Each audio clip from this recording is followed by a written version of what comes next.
भाजप ओबीसींच्या बाजूने नाही, कोणी ओबीसीच्या बाजूने आज घडीला कोणी सर्व पक्ष विरोधात आहेत. ओबीसींच्या जर म्हणजे भाजपचं ओबीसीवरील असणारं प्रेम हे पुतना मावशीचं आहे. ते जरांगेवर आमचा वारंवार आरोप आहे. जरांगे गरीब मराठ्यांचं नेतृत्व करत नाहीत. जरांगे हे निजामी मराठ्यांचं नेतृत्व करतात. निजामी मराठ्यांचे ते गुलाम आहेत आणि निजामी मराठे म्हणजेच आजच्या राजकारणात ज्यांनी प्रस्थापित आहेत, अनेक वर्षापासून त्यांच्याकडेच पद, आमदारकी, खासदारकी आहेत, अशा मराठ्यांचे ते गुलाम झालेत आणि त्यांच्या इशाऱ्यावर जरांगे नाचण्याचं काम करतायत. राजेश टोपेंना पराभूत केल्याशिवाय घनसावंगी विधानसभा मतदारसंघातील ओबीसी समाज बांधव स्वस्थ बसणार नाही. जरांगे नक्कीच एकनाथ शिंदे असतील किंवा शरद पवार असतील यांच्या पक्षाच्या विरोधात कुठलीही भूमिका घेणार नाहीत. कारण त्यांचे करते करविते आणि बोलवते धनी कोण असतील तर एकनाथ शिंदे आणि शरद पवार ह्या दोघांच्या इशाऱ्यावर जरांगेचं आंदोलन चाललं. दोघांच्या रसदीवर आणि दोघांच्या आशीर्वादाने, दोघांच्या पाठिंब्याने जरांगेचं आंदोलन चाललेलं आहे. नमस्कार, मी सूरज सकुंडे, महाराष्ट्र टाइम्समध्ये तुमचं स्वागत. खरं तर महाराष्ट्राच्या विधानसभा निवडणुकीचं बिगुल वाजलेलं आहे आणि महिन्याभरामध्येच महाराष्ट्रामध्ये निवडणुका होणार आहेत. 20 नोव्हेंबरला महाराष्ट्रामध्ये मतदान सुरू होणार आहे. तर या पार्श्वभूमीवरती आपण पाहिलं तर गेल्या काही दिवसांपासून महाराष्ट्रामध्ये एक गोष्ट महत्त्वाची ठरली आहे, ती म्हणजे मराठा आंदोलन आणि त्याच्या विरोधात असलेलं किंवा आंदोलन म्हणूया, ती म्हणजे ओबीसी बचाव आंदोलन. तर मराठा आंदोलक मनोज जरांगे पाटील यांनी आपली निवडणुकीबद्दलची भूमिका जाहीर केलेली आहे. काही दिवसांपूर्वी त्यांनी निवडणुकीमध्ये आपण नेमकं काय भूमिका घेणार आहोत ते जाहीर केलेलं होतं आणि त्यानंतर आता 24 तारखेला ते उमेदवार, जे संभाव्य उमेदवार असतील त्यांच्याशी चर्चा करणार आहेत आणि त्यानंतर पुढं कसं जायचं आहे हे पाहणार आहेत. तर आपण पाहिलं तर काही दिवसांपूर्वी ओबीसी आंदोलकांनी काही गोष्टींवरती आंदोलन केलेलं होतं आणि मनोज जरांगे पाटील यांच्या मागण्यांना विरोध केल्याचं आपल्याला पाहायला मिळालं आणि त्यामध्ये एक नाव होतं, ते म्हणजे नवनाथ वाघमारे यांचं. आत्ता आपल्यासोबत आहेत नवनाथ वाघमारे आणि त्यांनी जरांगे पाटलांच्या या भूमिकेनंतर त्यांची भूमिका काय आहे हे आपल्याला त्यांच्याकडूनच जाणून घ्यायचं आहे. पहिल्यांदा मी त्यांचं स्वागत करतो. नवनाथजी, खूप खूप स्वागत तुमचं महाराष्ट्र टाइम्समध्ये. नमस्कार. तर एकंदरीत आपण पाहिलं की मनोज जरांगे पाटील यांनी त्यांची विधानसभेची भूमिका जाहीर केलेली आहे. आता तुम्ही त्यांच्या भूमिकेकडे नेमकं कसं बघता आणि तुमची स्ट्रॅटेजी काय असेल भविष्यात? एकतर जरांगेची भूमिका म्हणजे सपशेल मराठा समाजाचीच फसवणूक आहे. कारण जरांगेंनी काही मतदारसंघात मी उमेदवार उभा करणार आणि काही मतदारसंघात नाही करणार. म्हणजे जरांगेचे खरं तर सगळ्यांनी, मराठा समाजाने त्याचे मालक कोण आहेत हे शोधलं पाहिजे. म्हणजे मालकांच्या पक्षाच्या विरोधात उमेदवार द्यायचा नाही आणि कुठंतरी काही पक्षांना बदनाम करायचं, काही पक्षांच्या विरोधात वेठीस धरण्याचा प्रयत्न करायचा आणि ज्या मालकांनी त्यांना रसद पुरवली, ज्या मालकांनी त्यांना पाठिंबा देण्याचं काम केलं, ज्या मालकांनी त्याचं आंदोलन उभा केलं, अशा मालकांना वाचवण्यासाठी त्यांच्या विरोधात उमेदवार द्यायचे नाही. आणि कुठंतरी बालिश असणारं, कुठंतरी काय बोलतोय जरांगे त्यालाच कळत नाही. म्हणजे SC आणि STच्या उमेदवारांना आम्ही पाठिंबा देणार, पण त्यांच्याकडून 100 रुपयाच्या बॉन्डवर कुठं काही लिहून घेणार. म्हणजे नेमकं काय, 100 रुपयाच्या बॉन्डवर लिहून काय घेणार? आणि कुठल्याही आज संविधानाची शपथ घेऊन सुद्धा हे राजकारणी कुठलीही गोष्ट म्हणजे जे बोललं ते करून दाखवत नाहीत आणि 100 रुपयाच्या बॉन्डवर हे काय करून दाखवणार आहेत. म्हणजे जरांगे कुठंतरी बॉन्डच्या नावाखाली नक्कीच सामान्य आणि गरीब मराठ्यांची फसवणूक करतात. जरांगेनं जर खरंच गरीब मराठ्यांची कळकळ आणि काळजी जर असती ना, तर जरांगेंनी 288 पैकी 288 उमेदवारांची घोषणा केली असती आणि 288 उभा करून त्यामध्ये सर्वांच्याच विरोधात उमेदवार देणं गरजेचं होतं. तरच कुठंतरी जरांगे गरीब मराठ्यांचं नेतृत्व करतात असं वाटलं असतं. कारण आम्ही तर जरांगेवर आमचा वारंवार आरोप आहे, जरांगे गरीब मराठ्यांचं नेतृत्व करत नाहीत. जरांगे हे निजामी मराठ्यांचं नेतृत्व करतात. निजामी मराठ्यांचे ते गुलाम आहेत आणि निजामी मराठे म्हणजेच आजच्या राजकारणात ज्यांनी प्रस्थापित आहेत, अनेक वर्षापासून त्यांच्याकडेच पद, आमदारकी, खासदारकी आहेत, अशा मराठ्यांचे ते गुलाम झालेत आणि त्यांच्या इशाऱ्यावर जरांगे नाचण्याचं काम करतायत. मला खरं तर यालाच एक पूरक प्रश्न होता की त्यांनी त्यांच्या भूमिकेमध्ये स्पष्ट म्हटलेलं आहे की जे उमेदवार मराठा आरक्षणाला सपोर्ट करतील, मग ते कोणत्याही पक्षाचे असू द्यात, तर त्यांचा रोष म्हणजे त्यांचा रोख असा ठराविक पार्टीबद्दल दिसत नाही आपल्याला.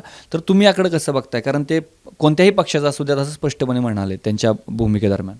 ते तुम्हाला सुद्धा येणाऱ्या काळात दिसून जाईल. जरांगे नक्कीच एकनाथ शिंदे असतील किंवा शरद पवार असतील यांच्या पक्षाच्या विरोधात कुठलीही भूमिका घेणार नाहीत. कारण त्यांचे करते करविते आणि बोलवते धनी कोण असतील तर एकनाथ शिंदे आणि शरद पवार ह्या दोघांच्या इशाऱ्यावर जरांगीचं आंदोलन चाललं, दोघांच्या रसदीवर आणि दोघांच्या आशीर्वादाने, दोघांच्या पाठिंब्याने जरांगीचं आंदोलन चाललेलं आहे. म्हणजे एकतर तुतारीवाल्यांना ते विरोध करणार नाहीत आणि त्यानंतर बाणावाल्याला, थोडाफार ठिकाणी बाणावाल्याला तरी विरोध करतील, परंतु तुतारीवाल्यांना ते अजिबात विरोध करणार नाहीत.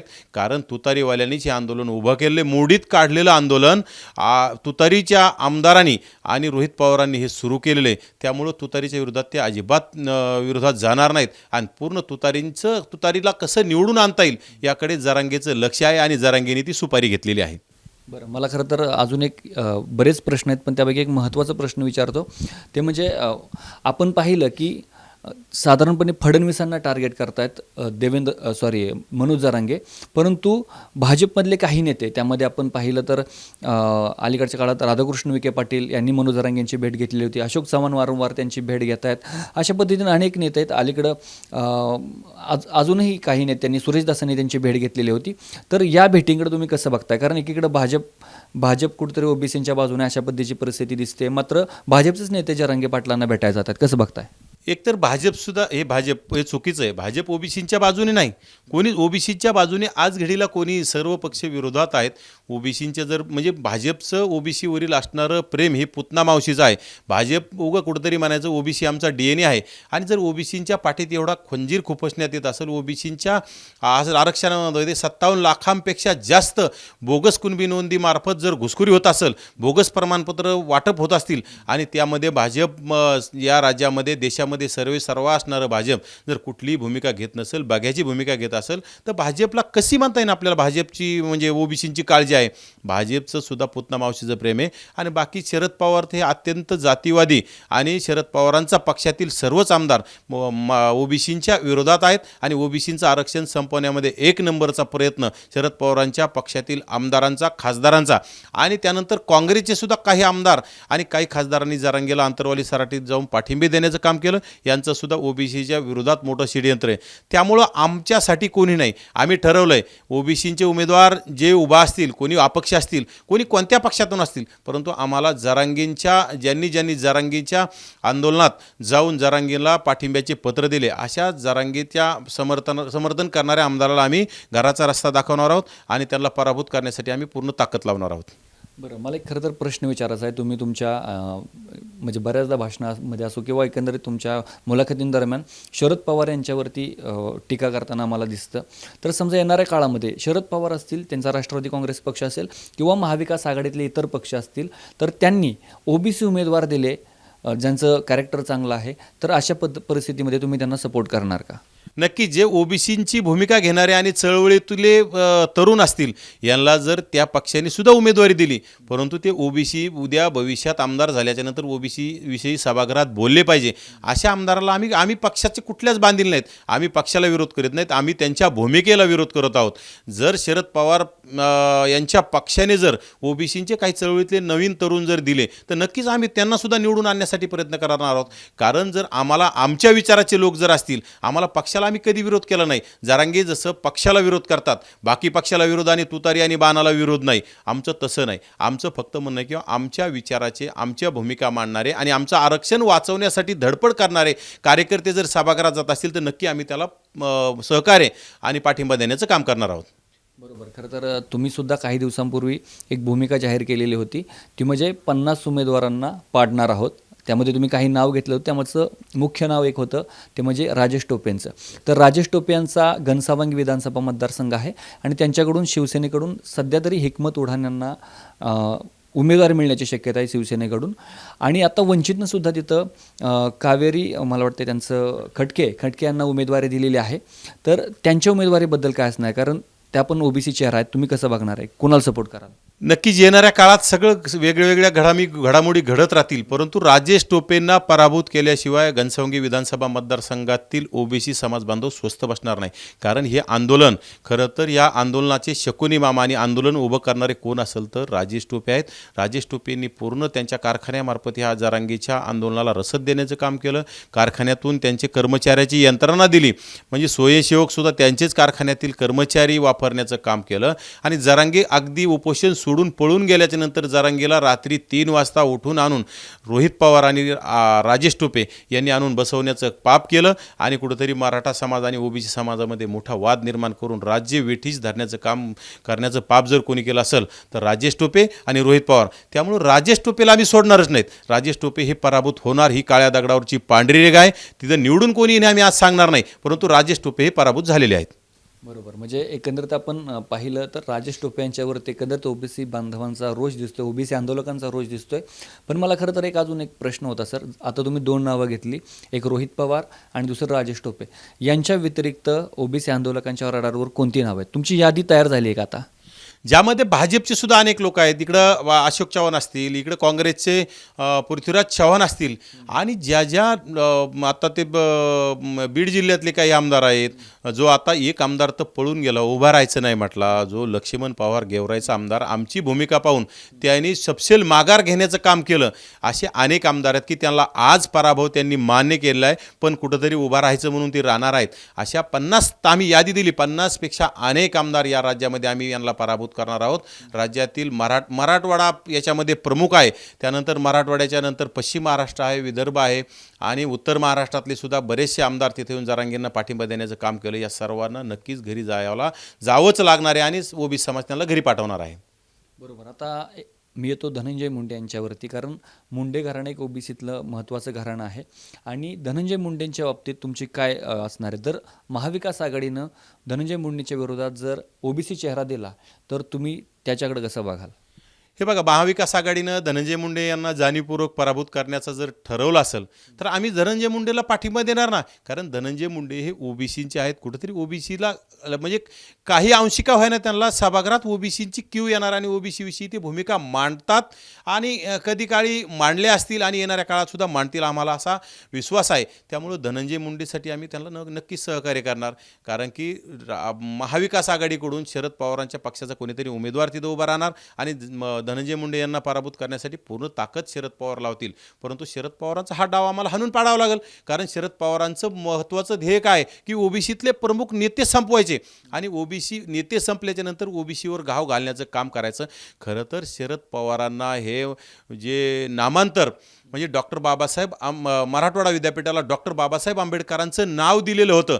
हे नाव दिल्याच्या नंतर मराठा समाज शरद पवारांच्या विरोधात गेलेला होता आणि ते कुठंतरी त्या काळातलं ते डाग पुसण्यासाठी शरद पवारांनी हे जरांगे नावाचा बालिश, नाबालक आणि मूर्ख माणूस समोर करून हे आंदोलन सुरू केलेलं आहे. त्याचा कुठलाही अभ्यास नाही आणि जरांगेचा अभ्यास नाही. फक्त जरांगे शरद पवारांनी जे सांगितलं ते पोपटासारखं बोलण्याचं काम करतो आणि जेवढी चार्जिंग दिली तेवढंच जरांगे चालण्याचं काम करतात आणि शरद पवारांनी फक्त नामांतराच्या काळातला डाग पुसण्यासाठी जरांगेला समोर करून मराठा समाज जवळ करण्याचा हा केविलवाना प्रयत्न आहे. परंतु नक्कीच शरद पवारांच्या जवळ मराठा समाज जाणार नाही. कारण आजपर्यंत शरद पवार हे ओबीसी, एससी, एसटींच्या, मुस्लिमांच्या जीवावर राज्य करत आलेत. परंतु शरद पवारांना नक्की आता एससी समाजाला सुद्धा माहीत झालं शरद पवार म्हणजे निव्वळ कुठंतरी दिशाभूल करणारे माणसं आहेत.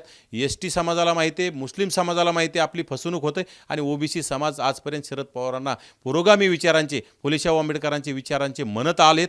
कारण मी सुद्धा शरद पवार पुरोगामी विचाराचे आहेत असं म्हणून शरद पवारांच्या पक्षात काही महिन्यापूर्वीच मराठवाडा अध्यक्ष म्हणून जबाबदारी स्वीकारली होती. काही दिवस काम केलं. परंतु मला जेव्हा कळलं शरद पवारांचा पक्ष अत्यंत जातीवादी आणि फक्त मराठ्यांसाठी काम करणारा पक्ष आहे, त्यामुळे आम्ही शरद पवारांना मी रामराम ठोकण्याचं काम केलं आणि फक्त जातीसाठी काम करायला सुरुवात केली.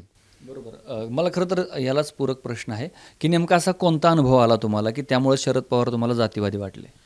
या देशामध्ये काँग्रेसचे नेते राहुल गांधी यांनी अनेक वेळा सांगितलं की आमचं सरकार आल्याच्या नंतर आम्ही ओबीसींची जातनिहाय जनगणना करू आणि जनगणनेचा प्रश्न आल्यानंतर आमचा साहजिक प्रश्न राहायचा आमच्या प्रदेश बैठकामध्ये की आपल्या पक्षाची भूमिका काय. की मी जयंतराव पाटलांना स्वतः प्रश्न विचारला की प्रदेश बैठकीमध्ये की साहेब तिकडं राहुल गांधी साहेब म्हणतात की ओबीसींची आपलं केंद्रात सरकार आल्याच्यानंतर आपण ओबीसींची जातनिहाय जनगणना करू, परंतु महाराष्ट्रातून आपली पाठिंबा आहे का त्या मागणीला आणि आपली भूमिका काय. परत ते म्हणायचे आपली ओबीसींच्या बाजूने आपण आहोत, परंतु बाजूने असणं सांगायचं नाही. म्हटलं तुम्ही सांगितलं पाहिजे किंवा ओबीसींच्या ह्या जनगणनेवर तुमचं काय. तर त्यांनी मला सांगितलं की ममता बॅनर्जींनी विरोध केला त्यामुळं आपल्याला देता येणार नाही. मग मी त्यांना सांगितलं ममता बॅनर्जींचा राज्य वेगळं आहे आणि आपलं राज्य वेगळं आहे. राहुल गांधीच्या भूमिकेला तुमचा पाठिंबा आहे किंवा नाही हे तुम्ही सांगितलं पाहिजे. त्यानंतर जयंत पाटलांनी आम्हाला सध्या तरी आम्ही काही सांगू शकत नाही असं सांगितल्यामुळं नक्कीच आम्हाला कळून गेलं की यांचं ओबीसींच्या जातनिहाय जनगणनेला विरोध आहे. म्हणजे नक्कीच ओबीसींच्या सर्व गोष्टीला, ओबीसींच्या सर्व सवलतींना आणि ओबीसींच्या विरोधात यांची भूमिका आहे. त्यामुळं आम्ही नक्कीच मी राष्ट्रवादीपासून फारकत घेण्याचं काम केलं. तर मी खरं तर मनोज जरांगेंकडे पुन्हा एकदा येतो. मनोज जरांगे पाटील अलीकडच्या काळामध्ये सातत्यानं आरोप करतायत की मराठा आरक्षण मग किंवा मराठा जे बांधव आहेत ते ओबीसीमधून आरक्षण मागतायत. त्यावेळी ओबीसी आंदोलकांकडून सांगितलं जातं की आमच्या आरक्षणाला धक्का लागतोय आणि जर मराठा समाज एवढ्या मोठ्या संख्येनं आला ओबीसी आरक्षणात तर ओबीसीवरती अन्याय होऊ शकतो किंवा त्यांना त्याचा फायदा मिळणार नाही. आता अलीकडच्या काळामध्ये सरकारने एक निर्णय घेतलेला आहे तो म्हणजे जवळपास मला वाटते 16 ते 17 जातींचा समावेश केलेला आहे सरकारनं, तसा त्यांनी निर्णय घेतलेला आहे. तर या जातींच्या समावेशानंतर ओबीसी आंदोलकांना किंवा ओबीसी आरक्षणाला धक्का लागत नाही का? एकतर या जाती महाराष्ट्र राज्यामध्ये नाही आहेत आणि मुळात त्याच्यातल्या 90% जास्त जाती ऑलरेडी ओबीसीमध्येच आहेत. फक्त त्या कुठंतरी तात्पुरत्या काही चुकीच्या निर्णयामुळे थांबलेल्या होत्या आणि त्या जाती कुठंतरी एकदम अल्पशा आहेत. मराठा समाज या राज्यामध्ये 15% आहे आणि 15% समाज जर या ओबीसीमध्ये टाकला तर ओबीसीचं आरक्षण ऑलरेडी संपुष्टात आले. तसं जर म्हटलं तर या जातीवादी मुख्यमंत्र्यांनी अनेक जी आर काढून आणि जरांगे नावाच्या बालिश माणसाचं हट्ट पुरून या राज्यामध्ये 57 लाखापेक्षा आम्ही म्हणतो 57 लाखापेक्षा बोगस कुणबी नोंदी मार्फत जे कुणबी प्रमाणपत्र वाटप झालेत यामध्ये ओबीसींचं सगळं आरक्षण संपुष्टात आणलेलं आहे. ज्यामध्ये कुठलाही ओबीसींचा आता ग्रामपंचायत सदस्य सुद्धा होणार नाही. एखाद्या गावात जर 7 ग्रामपंचायत मेंबर असते तर त्या गावात 25 प्रमाणपत्र बोगस काढण्याचं काम आणि ते पाप या राज्य सरकारनं केलंय आणि शरद पवारांच्या सहकार्याने केलंय. त्यामुळं ओबीसींचं अस्तित्व संपवलेलं आहे आणि एवढं करून जर जरांगेचं पोट भरत नसेल तर जरांगे नावाच्या हापापलेल्या माणसाला माझं म्हणणं आहे की जरांगेनी कुठतरी बाकीच्या समाजाचा सुद्धा विचार केला पाहिजे. आणि मुख्यमंत्री कुठल्याही एका जातीचे नसतात आणि तरीसुद्धा सर्व जातींना सारखा न्याय देण्याचं काम मुख्यमंत्र्याचं असतं. तरीसुद्धा ह्या जातीवादी मुख्यमंत्री एकनाथ शिंदेंनी एका जातीसाठी अनेक निर्णय घेण्याचं काम केलं. ज्यामध्ये ओबीसीवर अनेक निर्णयामध्ये ओबीसीवर पूर्ण अन्याय करण्याचं काम ह्या सरकारनं आणि मुख्यमंत्र्यांनी केलेलं आहे. खरं तर मला याच अनुषंगानं आणखी एक प्रश्न विचारायचा आहे. तुम्ही म्हटला की म्हणजे मनोज जरांगे पाटील इकडे आपल्याला पाहता येईल की ते मुस्लिमांना जवळ करायचा प्रयत्न करतायत. त्याचबरोबर SC ST समाजाला उमेदवारांना सपोर्ट करू अशा पद्धतीचं त्यांनी म्हणजे एक प्रकारे त्यांचं मोर्चेबंधनी सुरू आहे. तर या सगळ्याकडं कसं तुम्ही बघताय? हे बघा, मनोज जरांगेसारखा नाटक्या माणूस मी कुठंच पाहिला नाही. म्हणजे दररोज भाषा बदलायची, दररोज वेगळं बोलायचं, काहीतरी वेगळं बोलायचं, समाजाची दिशाभूल करायची. म्हणजे वेगवेगळ्या समाजाला वेगळे आमिष दाखवण्याचं काम जरांगे करतात. परंतु SC समाजाला माहीत झालं आहे की गेल्या लोकसभेमध्ये जरांगेने SC समाजाचा वापर करून घेतला. म्हणजे SC समाजाचा वापर करून घेतला पण SC समाजाचा एकही खासदार निवडून आणण्यासाठी जरांगेंच्या माणसाने किंवा जरांगेच्या झुंडशाहीने आणि जरांगेने कुठं आदेश दिला नाही की ज्यावेळेस आदरणीय श्रद्धेय बाळासाहेब आंबेडकरांनी जरांगेला अंतरवाली सराटीत जाऊन पाठिंबा देण्याचं काम केलं. परंतु ते अकोल्यामधून लोकसभेला उभा असताना जरांगेंनी बाळासाहेब आंबेडकरांना सपोर्ट केला का? नाही. आणि जर जरांगेंनी सपोर्ट केला असतं तर आदरणीय बाळासाहेब निवडून आले असते. त्याच्यानंतर त्यांचेच बंधू आनंदराज आंबेडकर अमरावतीमध्ये उभा होते, तिथं जरांगेंनी त्यांना का सपोर्ट केला नाही? त्यानंतर मुस्लिम समाजाचा जर विषय घेतला तर इथं औरंगाबादमध्ये इम्तियाज जलील सुद्धा उभा होते. मग इम्तियाज जलील निवडून आले नाही. 1 नंबरच्या सर्वेमध्ये 1 नंबरला असणारे चंद्रकांत खैरे निवडून आले नाहीत. ते सुद्धा ओबीसी होते. म्हणजे तिथं सुद्धा ओबीसीवर तुम्ही अन्याय म्हणजे जातीवाद केला. त्यानंतर ठीक आहे, ओबीसी तुम्हाला चालत नव्हता तर मग तुम्हाला मुस्लिमांनी सपोर्ट केला आहे ना, तर मुस्लिम समाजाचे इम्तियाज जलील का निवडून आणले नाही? म्हणजे तुम्हाला मुस्लिमांचा सुद्धा द्वेष आहे, मुस्लिमांचा सुद्धा वापर करायचा, दलितांचा वापर करायचा, आपली राजकारणाची पोळी भाजून घ्यायची, हे सर्व मराठा समाजाने ठरवलेलं आहे. खरं तर तिथं 3 नंबरला असणारा, दारू विकणारा आणि कुठलाही अभ्यास नसणारा खासदार यांनी अचानक रातोरात निवडून आणण्याचं काम जरांगेंनी केलं. म्हणजे जरांगेंनी तिथं जात दाखवली आणि जाती द्वेष दाखवला. म्हणजे त्यांनी मुस्लिमांना सुद्धा निवडून येऊन दिलं नाही आणि चंद्रकांत खैरे ओबीसी असणारे यांना सुद्धा पराभूत करण्यासाठी जरांगेंनी रातोरात तिथं बैठका घेऊन हा कार्यक्रम केलेला आहे. आता तुम्ही विधानसभेच्या दृष्टीनं काय रणनीती केलेलं आहे? जरांगेंचं ठाम आहे भूमिका, त्यांनी त्यांची भूमिका म्हणजे स्पष्ट केलेली आहे आणि त्यामध्ये क्लॅरिटी येणाऱ्या काळामध्ये स्पष्ट होईल. ओबीसी आंदोलक म्हणून तुमची भूमिका काय असणार आहे? आम्ही येणाऱ्या काळात कुठल्याही पक्षांचे ओबीसींचे उमेदवार असतील, आता एकतर हे जे प्रमुख पक्ष आहेत, जे 6 पक्ष हे जाणीवपूर्वक ओबीसींना टाळण्याचं काम करतायत आणि जाणीवपूर्वक ओबीसींना उमेदवारी कमी प्रमाणात देत आहे. खरं तर राज्यामध्ये 54% असणाऱ्या ओबीसींना 54% उमेदवारी मिळाली पाहिजे, पण तरी पण आम्ही काय म्हणतो 54% देत नाहीत ना. ओबीसीला 27% आरक्षण आहे, तर 27% तरी ओबीसींना त्यांनी उमेदवारी दिली पाहिजे. आणि यांनी 27% सुद्धा उमेदवारी देण्यासाठी सर्वच भाजप असेल, काँग्रेस असेल, राष्ट्रवादी असेल, शिवसेना असेल, म्हणजे हे सर्वच पक्ष कुठेतरी ओबीसीची दिशाभूल करण्याचं काम करत आहे. त्यामुळं येणाऱ्या काळात अनेक ओबीसींचे नवीन तरुण अपक्षसुद्धा स्वतःच्या बळावर ओबीसींच्या आशीर्वादानं निवडून येणार आहेत आणि त्यांच्या पाठीशी आम्ही प्राध्यापक हाके असेल, मी असेल किंवा ओबीसी समाज असेल, ओबीसी समाज तर सर्वांच्या पाठीशी आहे, परंतु आम्ही गावागावात जाऊन, आम्ही तालुक्यात जाऊन ओबीसी समाजाला जागा करून, प्रबोधन करून ओबीसी समाज ओबीसीला कसं निवडून द्यावं लागेल हे आम्हाला समजून सांगावं जितकं लागेल तितकं आम्ही सांगणार आहोत आणि ओबीसीचे 100पेक्षा जास्त आमदार सभागृहात पाठवण्यासाठी आम्ही प्रयत्न करणार आहोत. तर नक्कीच हे होते नवनाथ वाघमारे, ओबीसी आंदोलक. त्यांनी मनोज जरांगे पाटील यांची भूमिका जाहीर केल्यानंतर त्यांचं मत मांडलेलं आहे, त्यावरती प्रतिक्रिया दिलेली आहे आणि त्याचबरोबर ओबीसी समाजाची नेमकी काय भूमिका असू शकते विधानसभा निवडणुकीच्या दृष्टीनं ते सुद्धा सांगितलेलं आहे. तर नवनाथजी खूप खूप धन्यवाद महाराष्ट्र टाइम्सला वेळ दिल्याबद्दल. थँक्यू. पुन्हा भेटूया अशाच एखाद्या महत्त्वाच्या व्यक्तीशी, त्यांच्या भावना जाणून घेऊयात आणि त्या तुमच्यापर्यंत पोहोचवण्याचा महाराष्ट्र टाइम्सच्या माध्यमातून आम्ही निश्चितपणे प्रयत्न करू. धन्यवाद.